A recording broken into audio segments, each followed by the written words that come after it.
Hari ini saya nak share mengenai penduduk Arab yang Kristian di negara Arab.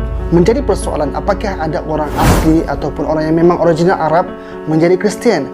Mereka memakai jubah tapi beragama Kristian. Adakah ada orang sebegini di negara-negara Arab yang majoritinya adalah orang Arab yang beragama Islam?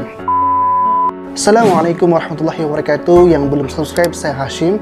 Yang dah subscribe, terima kasih. Hari ini saya nak share asal-usul orang Arab tapi Kristian. Kita kena lihat dulu sejarah Timur Tengah 2000 tahun yang lalu, di mana ketika Nabi Isa AS dilahirkan di Bethlehem, Palestin.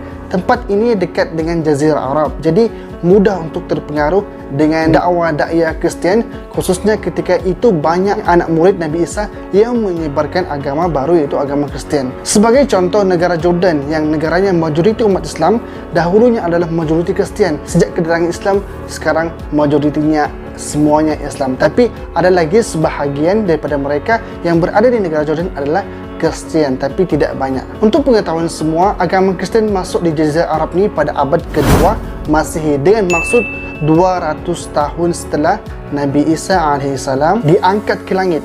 Pada ketika itu di Jazirah Arab ada 3 agama yang dianuti oleh orang Arab pada ketika itu. Yang pertama adalah agama Yahudi.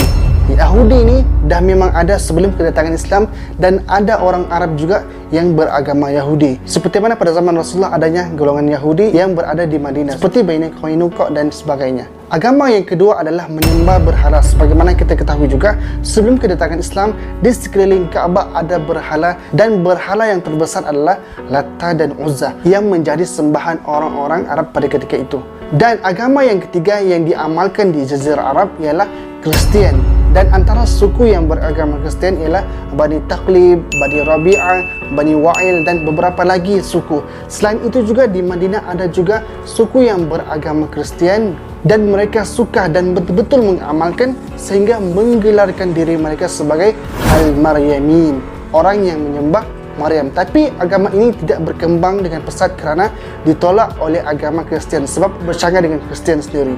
Adapun di Mesir terdapat juga Kristian sejak era Romawi yang dipanggil sebagai Coptic Orthodox, dan terdapat gereja sampai sekarang yang terletak di kota Iskandaria. Jadi agama Kristian memang telah wujud sebelum agama Islam. Bagaimana pula keadaan orang Kristian sekarang di Arab pada ketika ini? Secara asasnya, setiap kesatuan negara Arab sekarang telah ada komuniti orang Kristian, kecuali Arab Saudi dan beberapa negara Arab.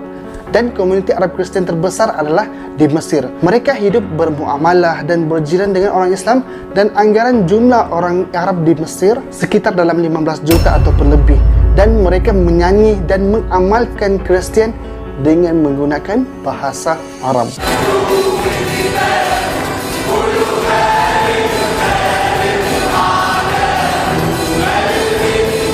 Sahabat semua, komuniti Arab Kristian kedua terbesar ialah di Lebanon, iaitu 45% negara tersebut beragama Kristian, dan Presiden Lebanon harus beragama Kristian dan menterinya pula harus beragama Islam Sunni.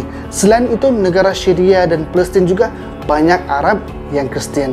Kehidupan dan cara pakai budaya orang Arab ini adalah sangat susah untuk kita bezakan di antara adakah ini Arab Islam ataupun adakah ini Arab Kristian, sebab mereka memakai jubah, mereka memakai serban, dan muka mereka Arab, berbahasa Arab, budaya Arab, tapi hanya berlainan akidah, iaitu beragama Kristian.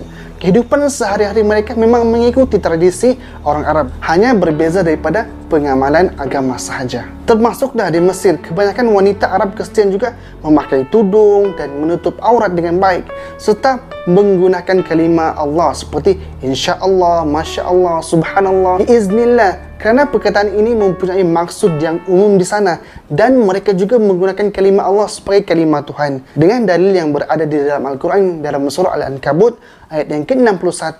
A'udzubillahi minasyaitonirrajim. Wala in sa'altahum man khalaqas samawati wal ard wa sakhara asy-syamsa wal qamar la yaqulunna Allah. Yang bermaksud, dan sesungguhnya jika engkau wahai Muhammad bertanya kepada mereka orang yang musyrik itu, siapakah yang menciptakan langit dan juga bumi, dan yang memudahkan matahari dan bulan untuk faedah makhluk-makhluknya, sudah tentu mereka akan menjawab Allah.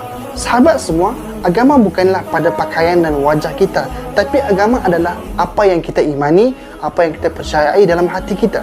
Semoga Allah memberkati kita semua dan semua kita hidup dan mati dalam Islam, selamat dunia akhirat dan menjadi muslim yang baik.